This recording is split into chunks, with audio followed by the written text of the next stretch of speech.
mga baso ay nagkakandatinggan sa ilalim ng malamlam na ilaw, habang ang tawa ay lumulunod sa init ng nagdaang araw. Nag-aalay ng tagay para sa swerte, pait ay iwi na waksi.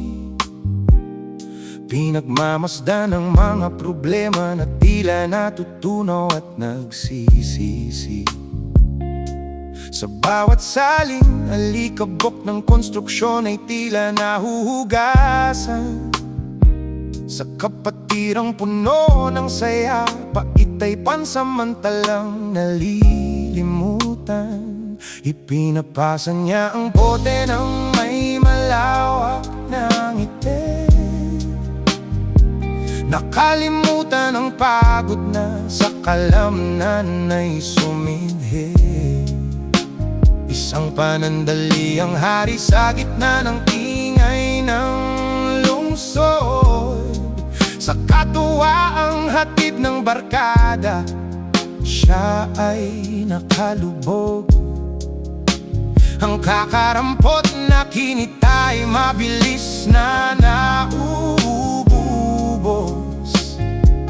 Sa ligayang akala niya ay hindi matatapos.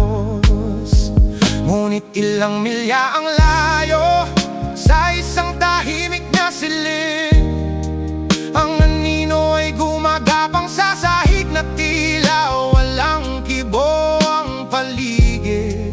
Ang katahimikan ay may hatid na kakaibang lumbay.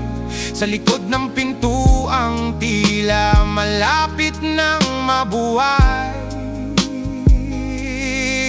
Oh, isang ina ang yumayakap sa mga anak sa gitna ng dilim. Naghihintay sa amang ang pag-aaruga ay tila naging malalim na lihim. Isang maliit na bahagi ng kanin, sabaw na halos tubig na lang. Pinagkakasya ang natitira para sa mga batang nagkukulang.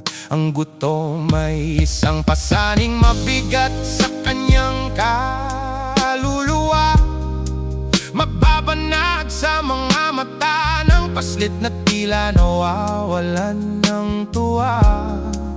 Ang barya na dapat ay pambili ng gatas at tinapay, sa alak at barkada na ubos at tuluyang naibigay.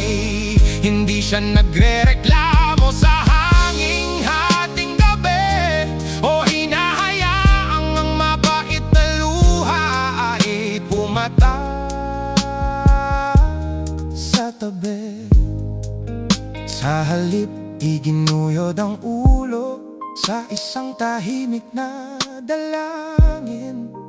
Isinasandal ang noo sa dingding na tila kakasandalan din.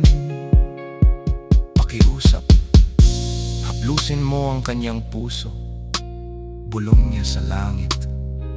At gisingin ang lalaking sa alak ay tila naging malapit. Nananalangin siya na sana'y mamulap ang kanyang mga mata, upang makita ang hungkag na lalagyan at ang lamig ng pamilya. Na sana'y iwan na ang mga kanta at madaling pangako, at hanapin ang yamang higit pa sa ginto.